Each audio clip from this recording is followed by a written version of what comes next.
hello, I didn't even see you there. Doing a little light reading. I'll have you know I'm very pleased to have received your letter in request for nomination for the Noble Committee of World Excellence.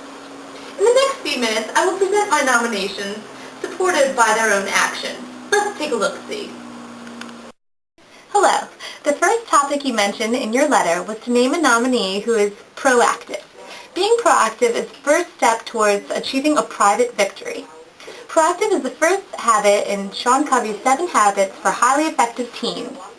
In order to accomplish all 7 steps, being proactive is necessary and mandatory.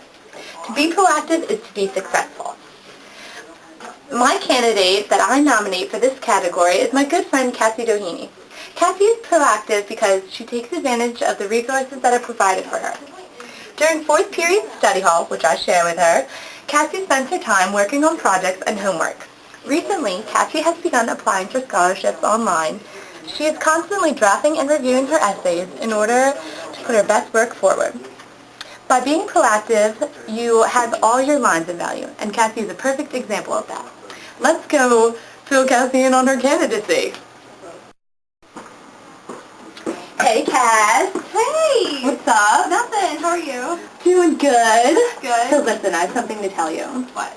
Okay, so I had to nominate someone for the category of being proactive, and I nominated you. Oh my gosh, really? Oh my gosh, it's a great honor. Oh, yeah, from the Noble Committee of World Excellence. Wow. Yeah, so it's going to be great. So can you tell the Noble Committee of World Excellence where you plan on attending in the fall? Sure. Well, I plan on attending University of Scranton. Thanks, Kat. No problem. Thanks for nominating me. Oh, of course. Thanks for starting our little session off in a good and proactive way.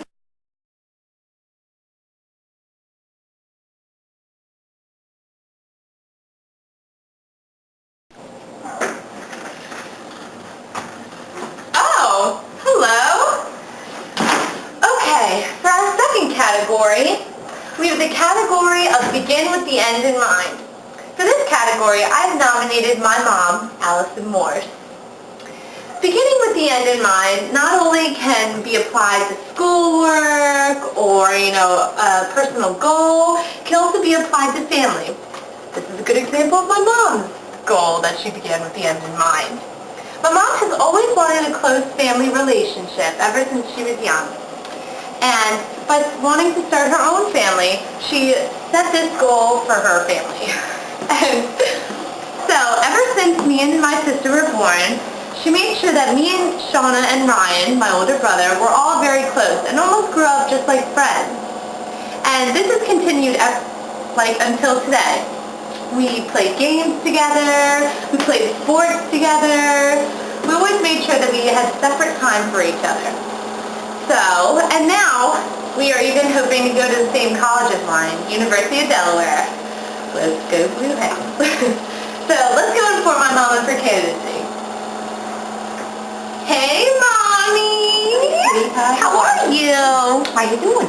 Doing good. Guess what? What? I nominated you for a category.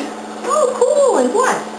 In my project. Oh, neat. Thank you. Yeah, what you reading?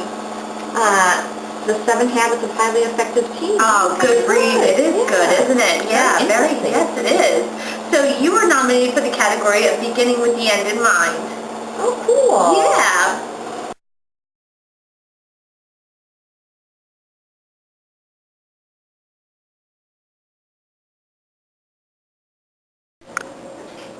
For our third category, we have the category of put first things first. For this category, I've nominated my puppy here, Penny. Penny is a perfect example of this category because every day she does actually put first things first. She has a daily routine that she follows with great accuracy, and she always makes sure she finishes everything. First thing she does in the morning is go out to the bathroom because she's a dog, and then she expects her bowl to be filled with food and water. She also takes her naps throughout the day, and they're on a time schedule, believe it or not. There are certain times that she's napping. And she also knows that when her baby doll is thrown into her room, that means that Mom is leaving for the day and she needs to go stay in her room. So Penny puts first things first by always waking up with a big smile, and she always goes to bed, right before she goes to bed though, she goes outside again, and she has her medicine, and then she goes and she snuggles in bed with her baby dolly. So she's a perfect example of how you put first things first. She puts the most important things first. So congratulations, Penny!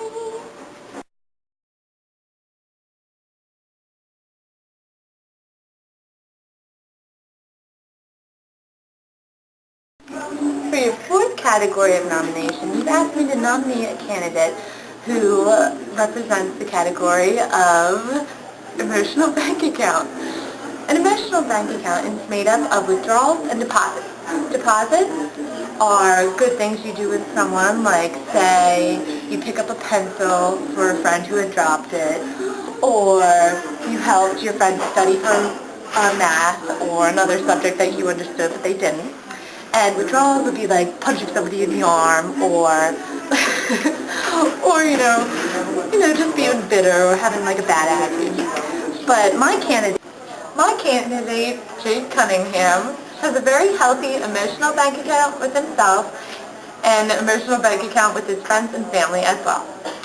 He helps his little brothers with their homework. He takes them out on weekends. They go bowling. He also is a very good friend to me. In Cal class, he helps me with my homework and finish our mini test that's due this Friday. And yeah, he's just a pretty good friend. We have some withdrawals here and there, but pretty much it deals out to be mostly deposits. So let's go inform Jake of his candidacy. Jake, how are you? Good. Doing some light reading. Oh, that's great. Sean Covey is a genius. Yeah. Jake, I have something to tell you. Yeah? You've been nominated for the Emotional Bank Account category in the Nobel Committee of Excellence. World Excellence, by the way. Okay. Yeah, great, right? Yeah. Yeah, pretty solid. So, can you tell the Nobel Committee of World Excellence something that you've done recently to better our emotional bank account? Our personal emotional bank account? Yes. I can think of two instances. It would be a deposit. Okay. Oh, deposit. It would have to be a deposit. Okay. I did save you from that burning billion one time. That is so true. It was a big deposit. It was. And just I was today I called scared. you studious, so Yeah. pretty good deposit. So that pretty Not much. to say the withdrawals. No, I think we should leave the withdrawals out of it. That was a harsh time. I keep it PG, right? Yeah, we got to keep it pretty PG.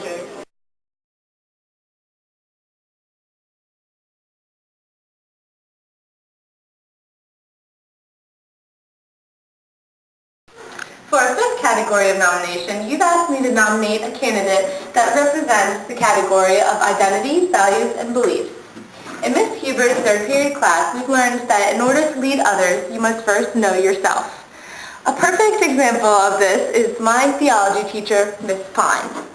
Miss Pine knows her identity and is comfortable in her own skin.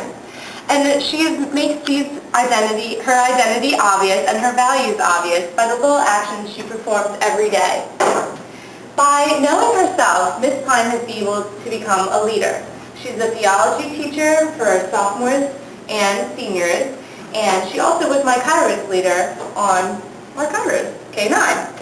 So let's go congratulate Miss Pine on her nomination.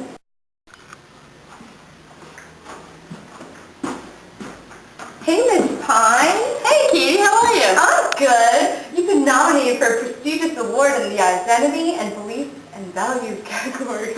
Wow, that's so exciting. Thanks, Katie. Now, do you mind telling the Nobel Committee of Excellence what your most important value is? My most important value? I would say being true to yourself and who God made you to be. Thank you.